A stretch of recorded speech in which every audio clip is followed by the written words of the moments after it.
orders can potentially come from the steel sector. Are you seeing that fructifying? Are you seeing any further large orders, both domestically and internationally? Okay. See, I talked about large orders, and I said that many of these large orders are in the mix relative to government projects. Yeah, and the two that we have shown already, the FGD one from NTPC and this other one, which is not exactly a government project, but one that has been under discussion and has been bid long time ago, now going through its final bids and awards. Similarly, in the refining and petrochemical side, there are quite a few bids that we have made on which we are waiting for results to come by. Very competitive space, so very tough to say whether we'll win nothing, whether we'll win 1, 2, 3, we don't really know what can happen. So there's a bit of variance out there. In steel, we have had good success in steel. But the really big plants of steel, for the two big players who have announced those big projects, they won't show us for maybe another 3, maybe even 4 quarters. Okay, so we need to wait for another 3 to 4 quarters for those orders to get fructified, you are saying? Steel side, yeah. On all the rest of it, where I talked about oil and gas refining, which is the EIL, IOCL, HPCL, HRRL, of those related projects. Those are already, they've been bidded out and are in work in progress. Internationally, we have 1 or 2 projects, but nothing like the old Dangote kind of really mega deals in the mix. We have quite a few 100 crore plus opportunities under discussion. Okay, sir. Okay. And next comes in terms of, say, pricing and margins. So basically, with orders seeing a fair bit of pickup, are you seeing the pricing power for you coming back? In the sense, the pricing of your orders, are you able to improve the pricing given the fact that input costs have gone up and margins have been under pressure? So is there scope for improvement in pricing over the next 12 months? I would say yes. And the challenge that we had, and this is a question that I'll answer for because others would have this question as well, is that what hit us was not just commodity pricing, it was the rate and pace at which it went. Yeah, and specifically if I take our chemicals business as an example, where we had our pricing for certain commodities, especially for some of the ethylene dichloride, the methanol not as much, but definitely ethylene dichloride, caustic soda lye, fuming acid, all of them, they just in November, and these are all domestic buys. Yeah, the pricing practically doubled overnight. Within a period of 2 to 3 days, it was just that pricing it completely dramatically, it felt like it dramatically changed. And that was very difficult to pass on because we had already taken those orders. We did go through a big price increase in December on the chemical side. Interestingly, a couple of the global chemical majors, including, and some of it is public information, so Dow has also announced a big price increase. So I think, we are very open to increasing prices. We think we have some pricing power. It is just that the fact that it went through so suddenly in a way that we could not really pass on. Got it. So, last time we were like close to double-digit margin was in FY17. So, do we expect such a margins in next year, or how much time would it take to reach such a kind of margins? Because this year, I think we will be ending up with 7.5% margins, if I'm right. I think where you are, I shouldn't say the range is broad, but I think it's sufficient. I think that is something that we are internally at least seems like given there are only 2 months left in the year, I think that is fair. Long term, I think you can think of our businesses as at least 2 parts. Yeah, one part is the products and services, places, businesses that we need working capital for. And especially right now, we will have to make some technology investments on the green side, invest in certain product capability, R&D. So those are areas where some money will go as well. But there overall, you would expect the margins to be higher overall.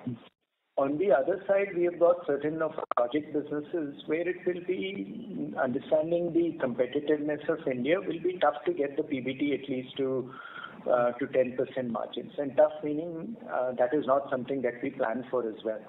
But these businesses run on negative cash flow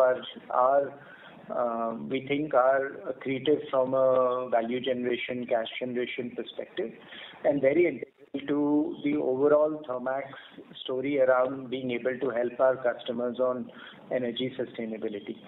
So I think we'll look at our businesses accordingly and not have a hard rule that every business needs to be 10% PBT or otherwise. But overall, should our margins be better than the 7.5% that we have? I also expect that is very much the aim. Yeah. Got it, sir. Thanks a lot, sir. Thanks a lot for your answer. Thanks. Thank you. Next question is from the line of Pankaj Tibrewal from Kotak Mutual Fund. Please go ahead.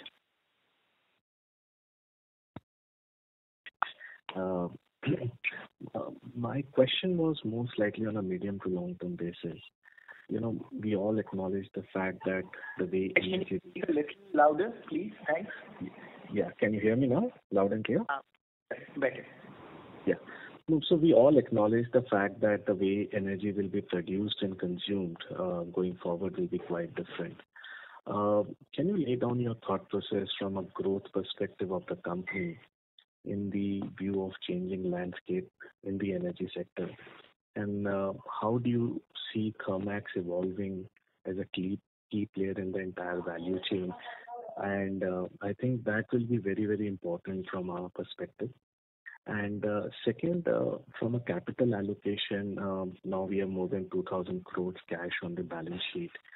As you transform into the greener side, do you think more deployment of cash will go on, in projects and in JVs, in acquiring technologies? So some sense on capital allocation also would be helpful.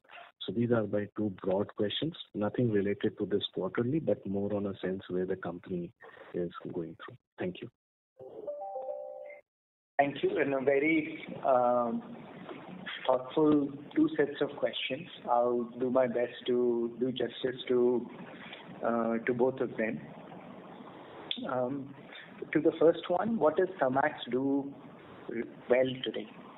Yeah, Thermax has been a player in India's energy story for a very long time. That much we all know. The unique capability that we have is understanding energy needs at an industry and a customer level, which means we are not really a broad utility-based player, but very much an industrial player, understanding all aspects of energy usage across multiple industries. Yeah, and so today that energy usage in many ways is driven by coal, it's also driven by fossil fuels, but that picture is changing now, of course. Yeah, so that picture is changing, driven by many things. Yeah, it's driven by the availability of newer models around. Today you can do renewables based on biofuels, bioenergy. You can do solar, wind, increasingly storage, variety of different things that will replace what was the captive power plant of the past. Also, the economic models are changing, all of them being capex driven. Today, many of them are O&M and services driven, and some of which are comprehensive. Increasingly, people are asking for build, own, operate model, solution as a service. Through all of this, I think the role that Thermax has is to be a partner to our customers, helping them through energy transition. which means the needs that the customer has. Like, how do I go about it? I want to cut energy usage. We'll have energy efficiency solutions. You want to take your existing processes, make them greener. So we can do, as I talked about, waste to energy, different kind of fuels that can come into play. As those customers graduate into wanting completely solar storage-based solutions, Thermax has to pivot to be able to offer those as well.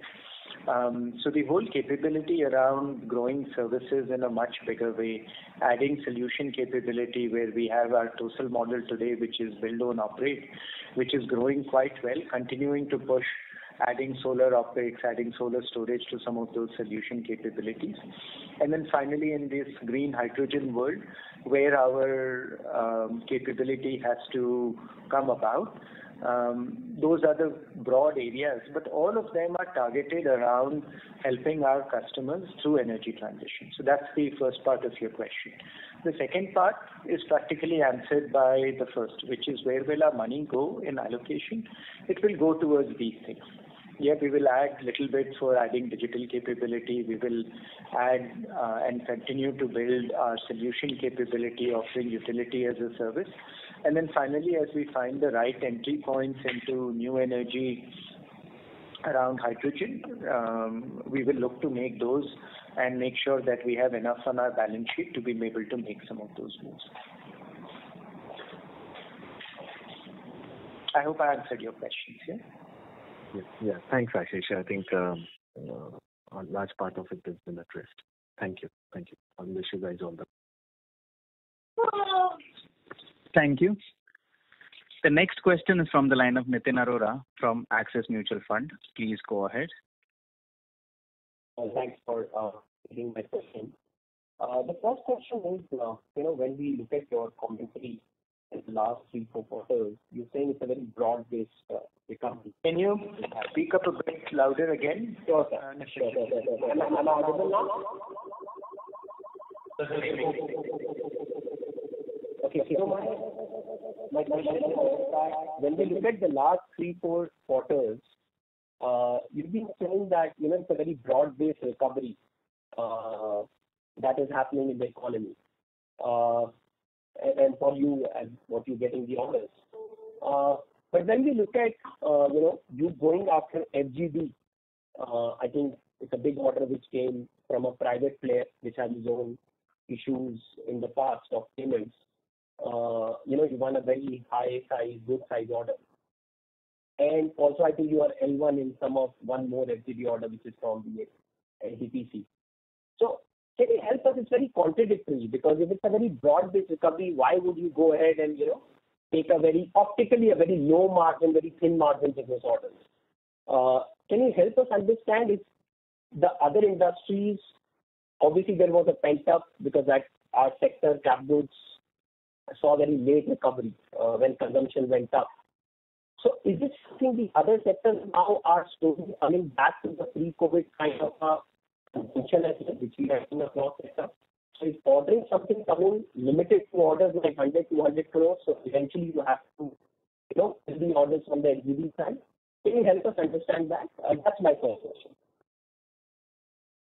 Okay, I think I will do my best to answer the pieces of the question that I did understand. In between, your voice was cutting in and out.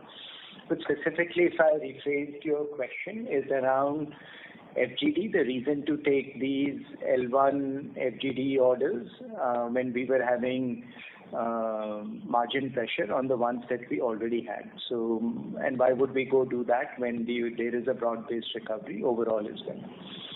So I'll answer that question.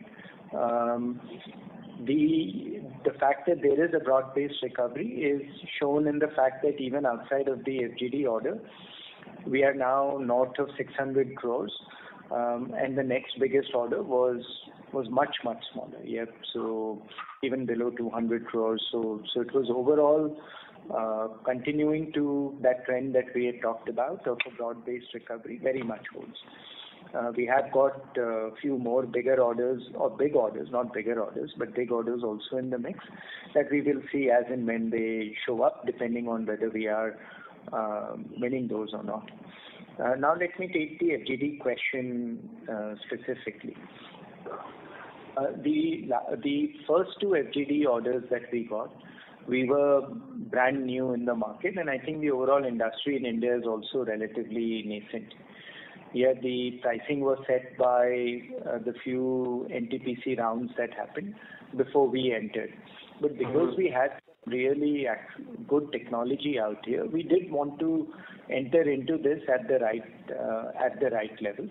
And in the first couple of orders that we have taken have been a learning opportunity. I'll ask Rajendran to share a little bit more around how we look at our current set of FGDs, and of course it has hurt us in 2 quarters.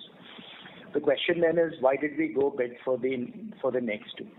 The first reason is that we expected the next two to be at much higher margins. Yeah, to the point that when we had bid those projects, we had a margin threshold, and we had said we will not take any order below this margin. And we've always been very good, even on the FGD side, in not working with customers that have bad payment terms or are not. Even the FGD order that we have gotten in Q3 is one of the best names private players in the Indian industry. And so in that sense, it's top notch. Yeah, it's nothing. And the other one we can share is with NTPC. So those are the only two orders we have taken. And when we had bid, we had expected the margins to be much better than our previous orders. That said, because both of these orders, and little bit is the nature of the FGD industry itself, because they have this long back-end approval process, we bid these orders nearly 9 months before these projects actually came to and were awarded. So the margins have actually come down on both of these orders as well, relative to when we thought we had bid those. Yeah. I'll ask Rajendran to talk about. So, but unfortunately, once you put a bid in the market, you really can't withdraw it. In a name like Thermax, of course, you would want to go back. One of the projects also has a price increase clause and all. So both of these we are comfortable bringing them in. We are not unhappy with them by any means, and they are going to be corresponding to how we execute our projects. Neither one do we expect a significant cash outflow currently on both of these newer projects. The second bit I would say is that all these FGD projects, you have put an entire business around this FGD, so we need to be able to manage it, sustain it, and find what is the long-term period with it. Yeah, they also provide a big role into the Indian economy by cleaning up the air. So it is not something that, so even that approach is important and relevant. And for us, which is very much in this segment, it is an important place to play. Long-term FGDs have got potential for very good services revenue as well, because all of these are plants that will then be handed over for long-term services. So for multiple reasons, we thought it was right to continue this. We don't expect to be very active on the state electricity board FGD orders, and we've been always clear we wanted to work with tier 1 entities and not beyond that. Rajendran, would you add anything on the FGD bid, specifically on margins? And long answer, but I think we should answer this question.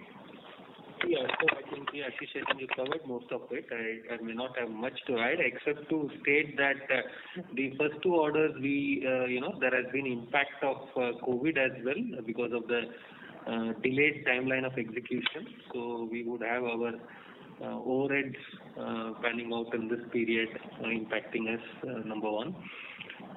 Commodity cost increase, which we, I think increased during this period, which has been sort of unprecedented, which has also hit us. The third is, I think, the China embargo that I think the Power Ministry put of ordering some of the equipment out.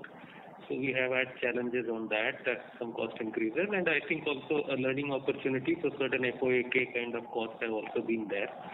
So it's been in a couple of unfortunate items that have taken us by surprise on this one. But we are working towards trying our best as it goes to full-fledged execution in the coming year to see whether there could still be some margins that we would be able to save on this front. So that's the effort that we are on currently.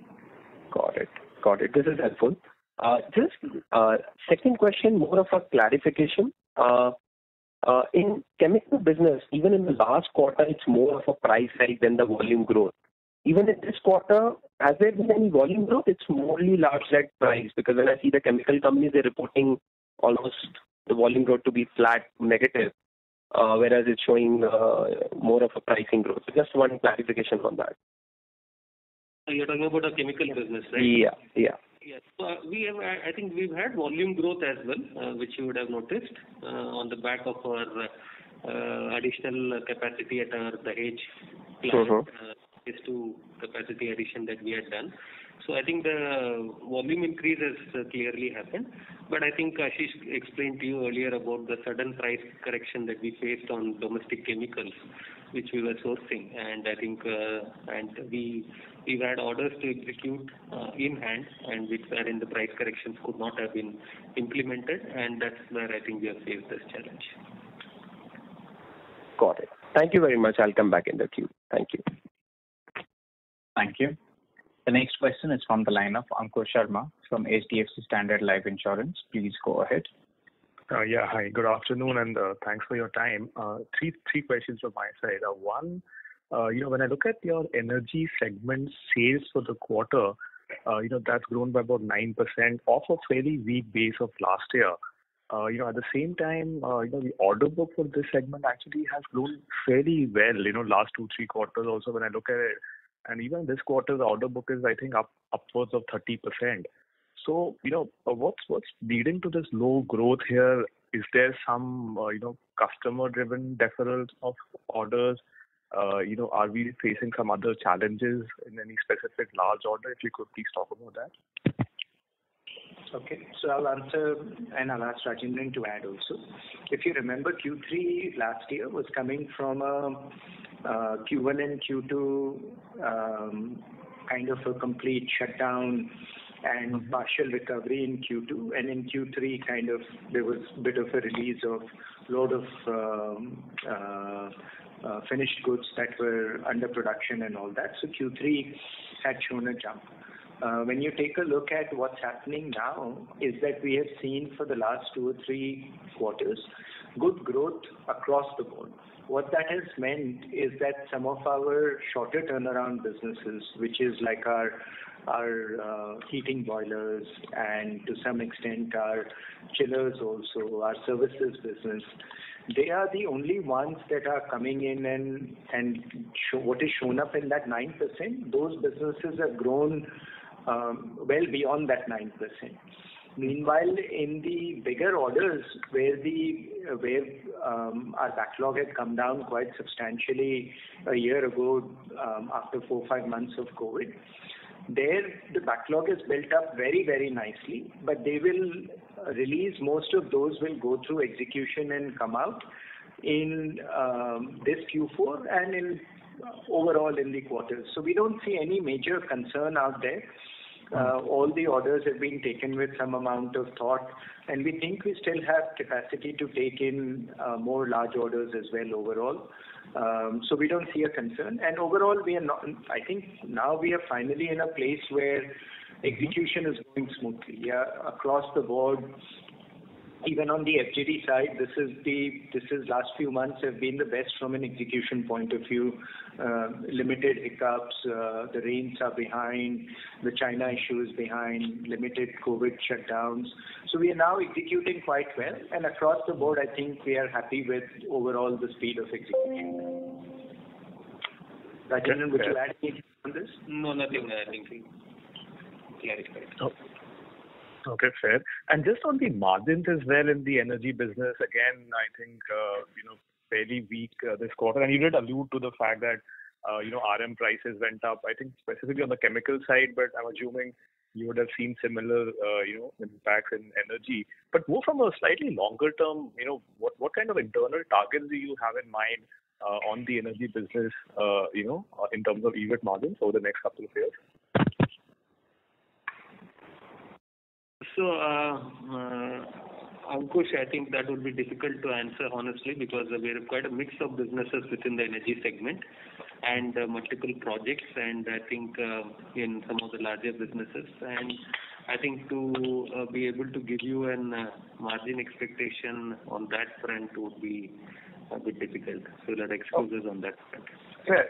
Okay, so sorry. If I may add, so overall, I think the energy segment last quarter also started to show a bit of a trend that we were starting to show some consistency, and I think this quarter was a little bit of a step back, but overall direction, at least on the energy segment, should be consistent. Here we will look to continue to grow that, and while our end goal we may not be comfortable sharing, certainly we expect our margins to be better than what we delivered this last quarter. On environmental, on the FGD side, on the 2 orders that we have taken already, there we will have a bit of a pressure as we release those into next year as well. We hope we can do better than what we have done so far, but until we show that on the ground and manage our remaining risks well, I don't think we can commit to anything. But on energy side, we don't see any particular worry that will prevent us from doing better. I think even the high commodity prices we can manage. It is when something goes up disproportionately within a quarter that becomes a bit of a challenge. That's it. So alternatively, if you could help me, what percentage of your order book is on, say, fixed price contracts, or and how much has a pass-through? I would assume since we have a majority on the private side, quite a bit would be, without a price variation, but would be helpful, out of your current backlog, how much can be passed? Yeah, across the board, I would say our services and our chemicals business, actually none of our business have got a price variation clause other than 1 or 2 very, very specific FGD orders. Yeah, other than that, maybe there's one other contract where I've heard of internally where we have had a price variation clause.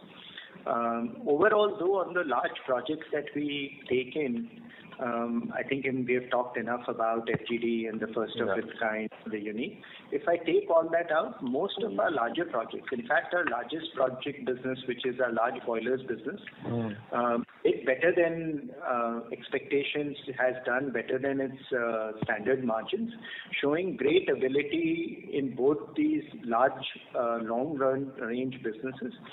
To take it, what we are doing is when we get an order, and with the private sector it's very much possible, you make sure that all your ordering happens within a very, very narrow window. So you base it exactly on the commodity pricing that you are seeing in that cycle. So most of the time we have managed it well. It's actually in our shorter cycle businesses like a small boilers business or a cooling business or our environmental business where you take in an order based on because many dealers sell it and all based on a fixed price list, and then you execute that over 3 years based on continuous inventory that is coming from vendors and all. There we have seen pressure, entirely driven by increase within a quarter. Got that. Great. Very helpful. Yeah. Thank you so much. Thank you. Before we take the next question, a reminder to the participants, please limit your questions to 2 per participant. For any follow-up, may we request you to rejoin the queue. The next question is from the line of Charanjit Singh from DSP Mutual Fund. Please go ahead. Hello, sir. Good afternoon. Thanks for the opportunity. So my first question is, if you can just give us the mix in terms of, the short cycle product business versus projects right now. And as the cyclical recovery picks up in the, capital goods space, these short cycle product businesses, what's the kind of growth rate trajectory which you can see going forward? That's my first question. Charanjit, I think, are you looking for the order balance mix or are you looking for the current quarter revenue mix on the short cycle and the project breakup? Charanjit, are you there? You may be on mute, Charanjit. Mr. Singh, if you are able to hear us, please do respond. Yes, I can hear you. Hello, can you hear me? Yeah. So I was asking this the split of the mix that you were asking was on the order balance or on the order. So this is on the revenue front. If you can talk on the revenue front, and as the cyclical recovery kicks in, from the revenue perspective itself, what's the kind of growth rate expectation which you can see for the standard business or the short cycle product business? So I will just give us a few minutes. We will have to give you the short cycle orders and the project business revenue breakups in this quarter. I will let you know in some time as the call progresses. Yeah, will that be good?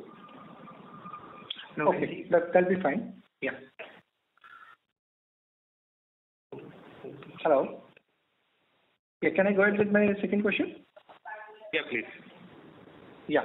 So, sir, and on the spares and services portion of the overall revenue mix right now, how do you see that business bring you? Ashish talked about services as a portion growing in certain segments. So, in terms of overall mix, how we can see services, growing and a proportion of services increasing in the overall revenue mix. So, yeah, Ashish, want to take that? Okay.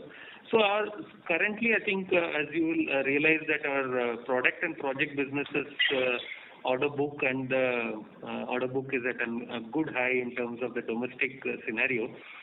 So the services growth that we would see would obviously be a bit muted. It wouldn't be at the levels of growth that we see in the product and the project businesses. That's because of the current cycle of booking that we are seeing. But having said that, we continue to see positive growth on the services business across all our segments, and that's doing fine. If I may. Yeah, sure. So overall, I think services is one of our better stories, simply because services, each new platform that we reach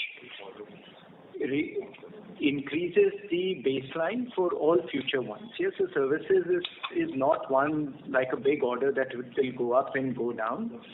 And historically, we are right now increasing services faster than and reaching newer peaks than we have ever done before. Yeah, to the point that look, right now, if you're saying have you grown services 57% the way we have grown our overall orders? No, we haven't. But is services being very profitable, very accretive on a basis of continuous growth? Very much. The focus that I would like to bring about, which is something that we look at internally and are creating a culture of looking at that internally, is take the bigger orders out, what's happening to your base business.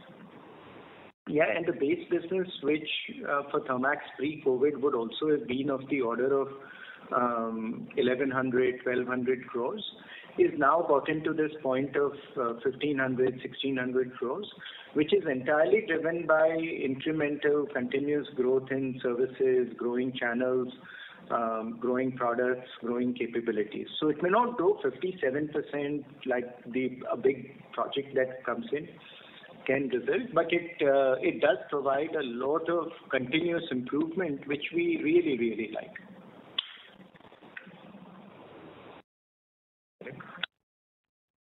Yeah. Thanks, Ashish. So just if I can, squeeze in one last question from my side. You talked about, rising competition in oil and gas space and even other segments. So you can, just highlight few larger competitors who are, competing with us in this segment. And in terms of when we look at the overall manufacturing capacity for some of these products, what's the kind of industry capacity utilization, because a lot of capacities are earlier built up, but the cycle was weak. So we would be sitting on still higher manufacturing capacities for these products.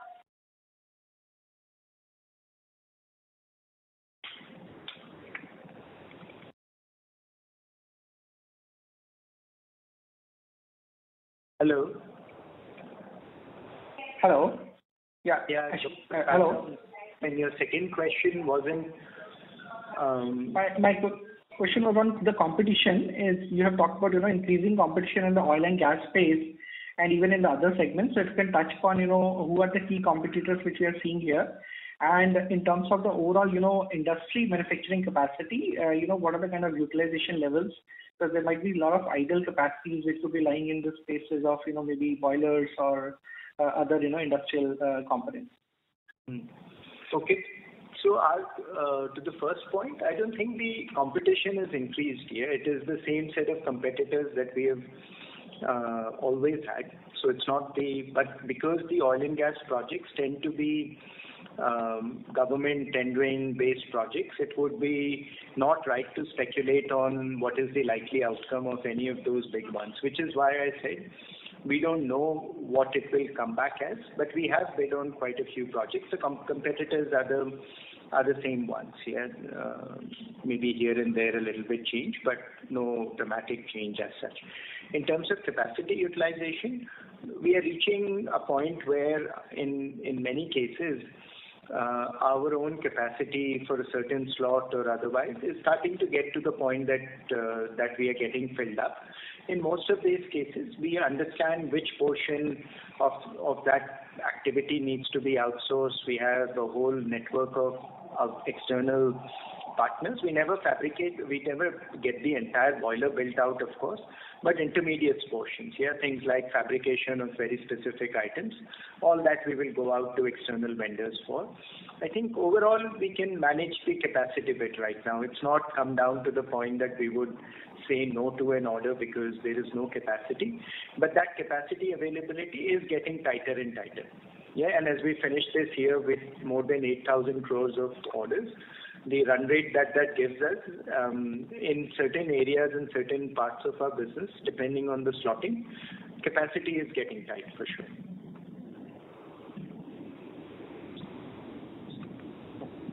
Thanks, Ashish, for taking my questions. That's all from my side.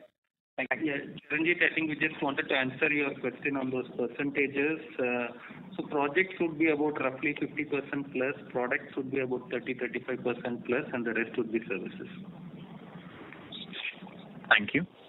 The next question is from the line of Renu Baid from IIFL. Please go ahead. Before that, could we just share at least what is the growth rate in services as well, so that there's no on the orders? Yeah, I know if we don't have it on revenues even. Okay. Yes, sir. Please proceed. So yeah, in respect to last year, it's double. Okay, so services, I think relative to where we were last year, at least in this particular quarter from an orders perspective, the numbers are, close to double almost. Some services are relating to total kind of build own operate, but even if you take those away, we are seeing good growth on the services side. Yeah, and a lot of emphasis and focus is also going on the services side. Sorry, to the next question, please. Thank you. Yeah. Ms. Baid, you may please proceed with your question. Sure. Thanks for the opportunity. So my first question is on solar. If Ashish and the team can elaborate on what exactly are we planning to do in the solar vertical now that a team is already built in that segment, and what would be the value addition which Thermax would be offering to its customer, or our competitive advantage or edge versus peers, and what kind of business model are we looking at? Predominantly, would it be a EPC-driven business model or similar to TOSL or utility-based service to customers in this space? And any targets in terms of how do we plan to scale up this business over the next 3 to 4 years would be helpful. Okay, good question. Again, I think on the solar business, we have not talked about much in the past. Historically, Thermax has been playing in solar for quite some time, but our focus was on rooftop-based solar and entirely on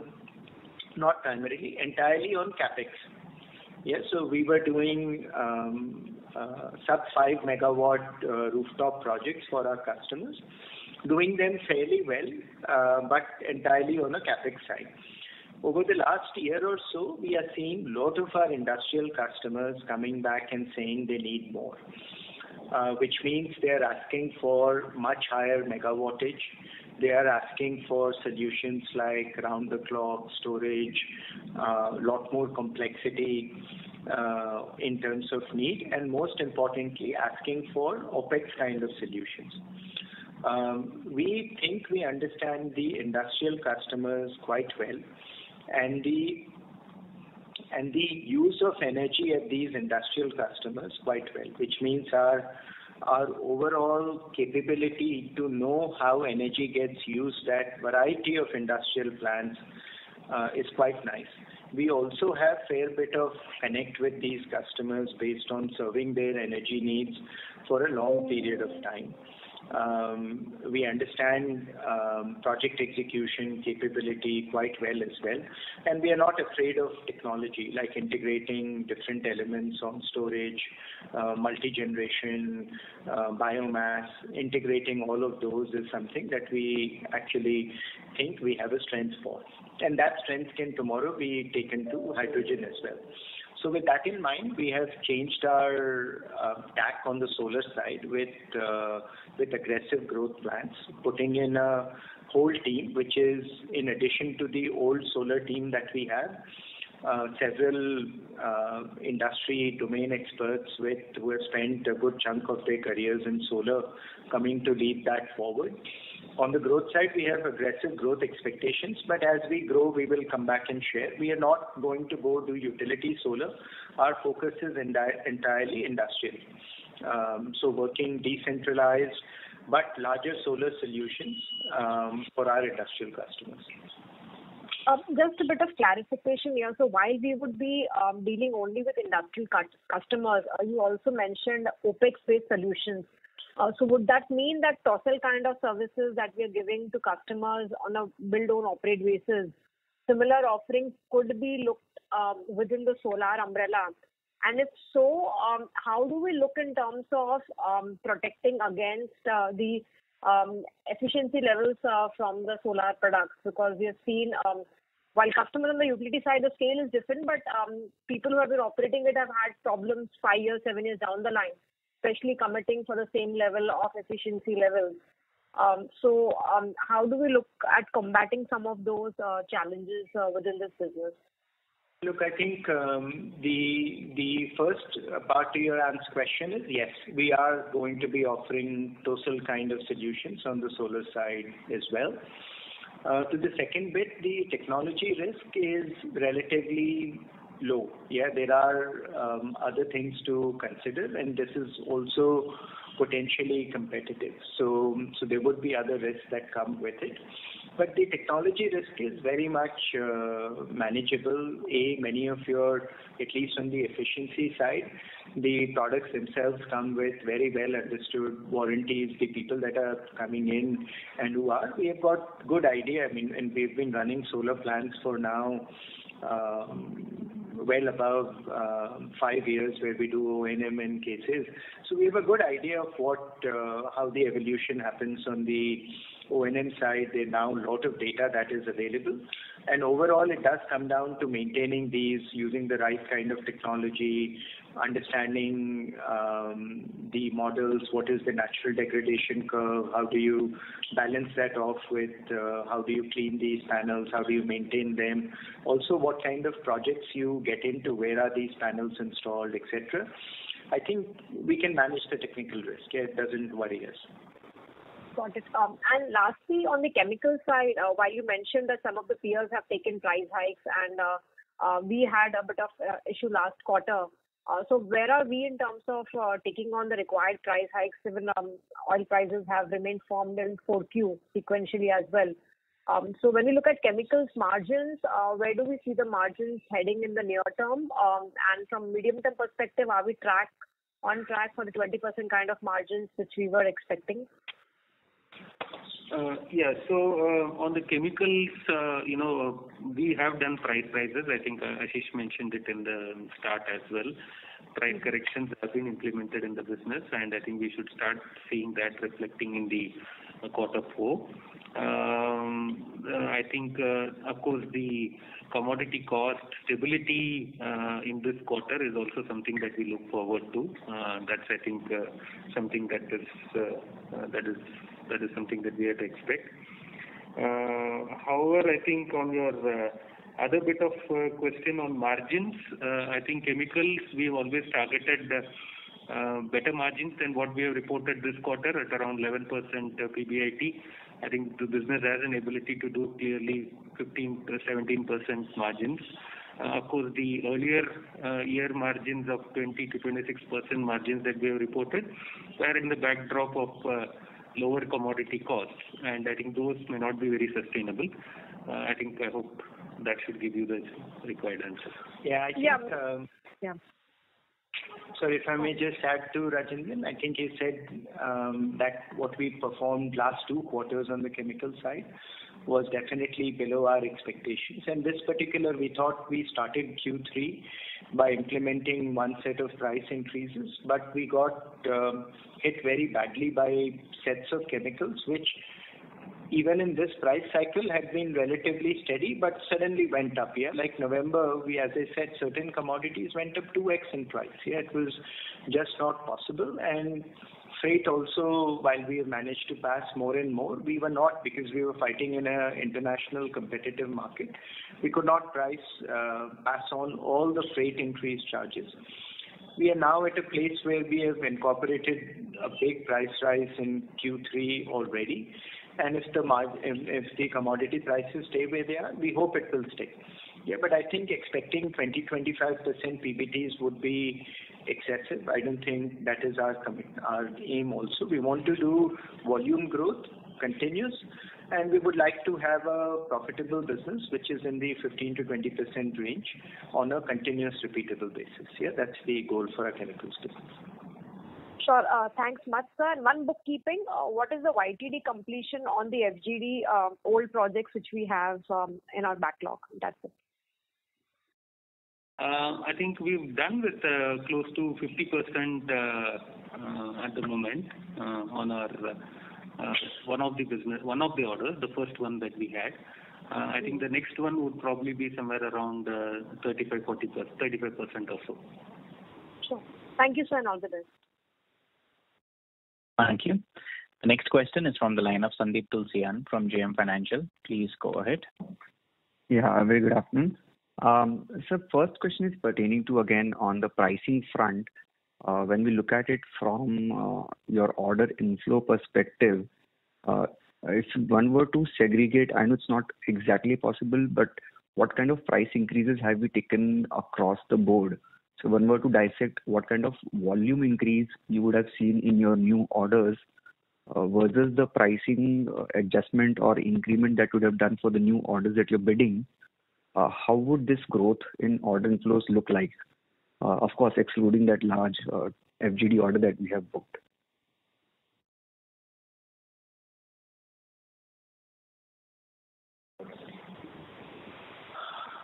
Okay, I think look, we are not comfortable sharing the actual difference because some of this is also quite competitive right now, and especially with many of our standard products.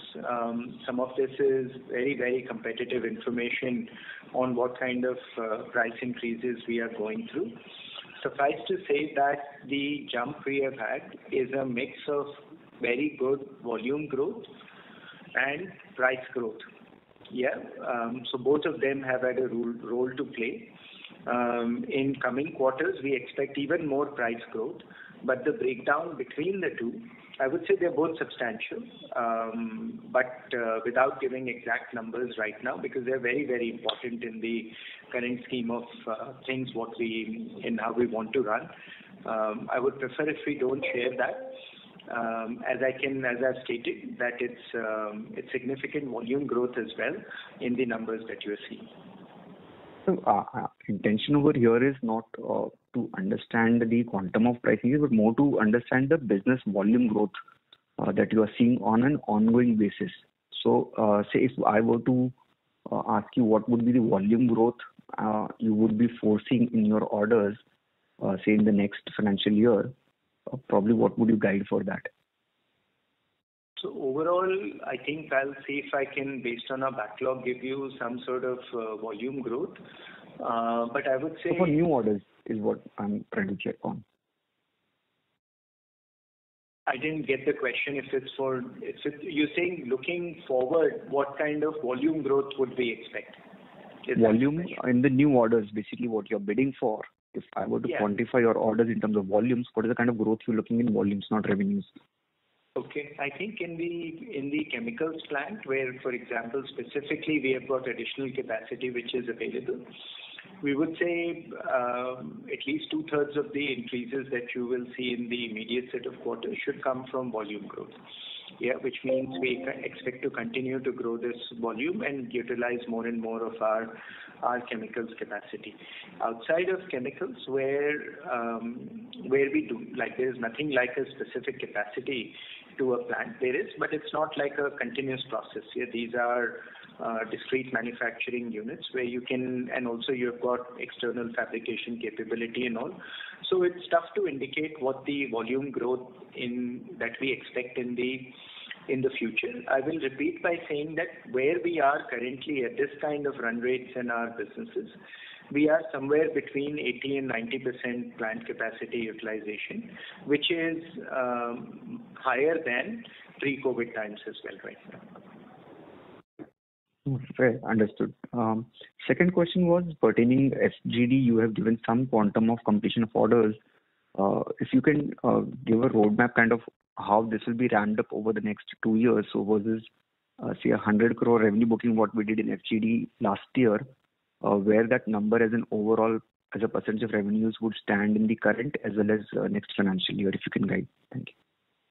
Okay. I think of the orders that we have as of the beginning of the year, which is the 3 orders that we had at the beginning of the calendar year, and now we have added a 4th one as well. But of the 3 that we already taken in, I think this year we should finish somewhere north of 350 crores worth of revenue that we will recognize this year. And a number which is higher than this is what we will recognize next year. It will all come down to execution, but somewhere in the 450 to 500 crores is what we should expect to execute next year as well. Got it. Thank you so much for taking my question. Thank you. The next question is from the line of Aditi Bhatti from Niveshaay. Please go ahead. Hello. Hello. Hello. Please proceed with your question. Hi. Sir, I have 2 questions. One was I wanted to understand the capacity expansions that you are planning in any of the specific segment, from the power or from the oil and gas segment that you are receiving the orders, any of the capacity expansions that you are planning. And my second question was pertaining to the heat exchanger segment, the environment process equipment segment. I wanted to understand the adoption of air-cooled over water-cooled heat exchanger, the technology adoption as such, if you can throw some light upon that.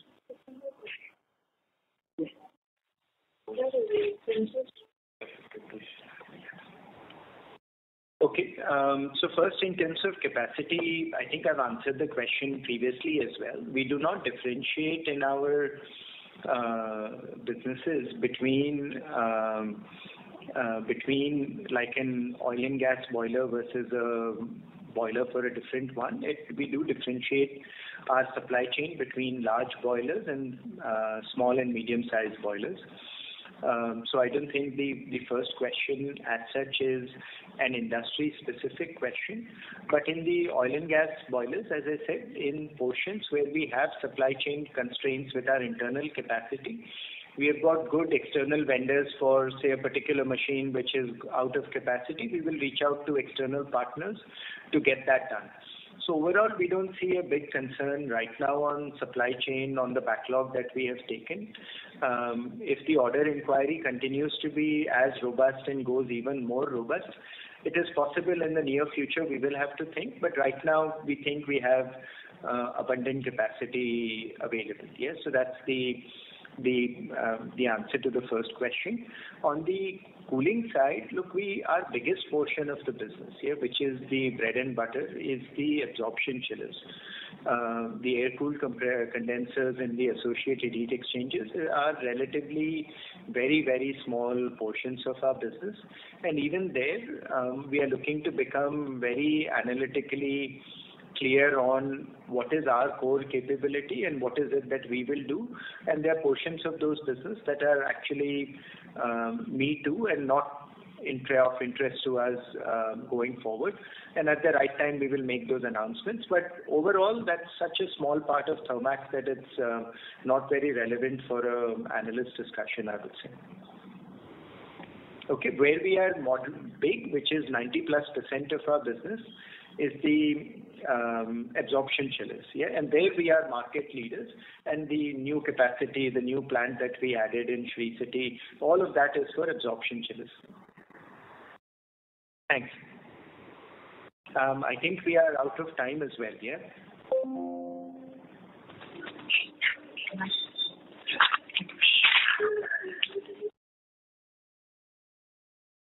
Sir, would you like to move to the next question, or?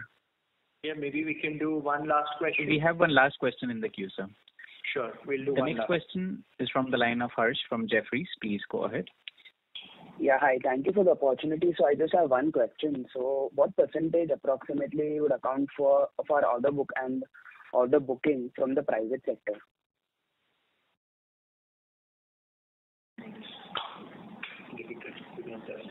We don't have that number specifically. I think we should be able to go and get that number, and we will share it separately. I can say the top 5 customer orders that we have, 4 are from the private sector this time around. I think in the next coming quarters, you will see, as I said, the bigger orders on the refining side, petrochemical side, they are still not awarded one way or the other. So then, as some of those projects come into play, I do expect the government bid to go up. Right now, it's I don't have the exact number. We will get it. But of the top 4 orders, of the top 5 orders, 4 are private sector, and the single biggest order, the FGD order, is also from the private sector. Sure, thank you. And just on the part of the backlog, approximately what would be that number, like the backlog? Don't have the number. I think we'll share it in whichever analyst call we come to next. We will collect that information and share it. Sure. Thanks so much. Thank you. Thank you. I now hand the conference over to Ms. Bhumika Nair for closing comments. Over to you, ma'am. Thank you everyone for your time and for attending the call, and especially to the management for giving us an opportunity to host the call and answering all the questions quite patiently. Thank you very much, sir. Thank you very much for listening to us, and much appreciated that you chose to spend the time with us. Have a great day. Thanks. Thank you. Thank you. Ladies and gentlemen, on behalf of DAM Capital Advisors, that concludes this conference. We thank you all for joining us, and you may now disconnect your lines.